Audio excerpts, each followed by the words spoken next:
عليكم ورحمة الله وبركاته. سائدين شيء waxaan joognaa beertii Latia ay ku soo bandhigayeen baradho kala duwan afar qaybood oo baradho ah oo loogu talagalay dhulka kulul oo jawiga kulul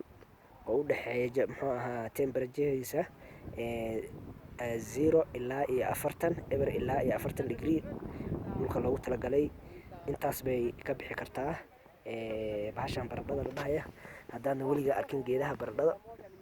waa kana halkii geed oo baradho ah maximum wuxuu ku siin karaa 1 kg yani 1 kiilo wuxuu ku siin karaa halkii ekarna waxaad ka heli kartaa ugu yaraan 12 ugu badnaana muxuu ahaa 20 kiilo waa tana baradhadii baxayso qaybihi kala duwan hadda waa kana qaybtan waa qaybtii demonstration-ka macallinkii wuxuu tusayaa dadka si loo abuuro bahasha wakaas dadkii waa la tusayaa habkii loo abuuri lahaa beerta qayb hadda ay diyaarinayaan oo practical ahaan loo tusayaa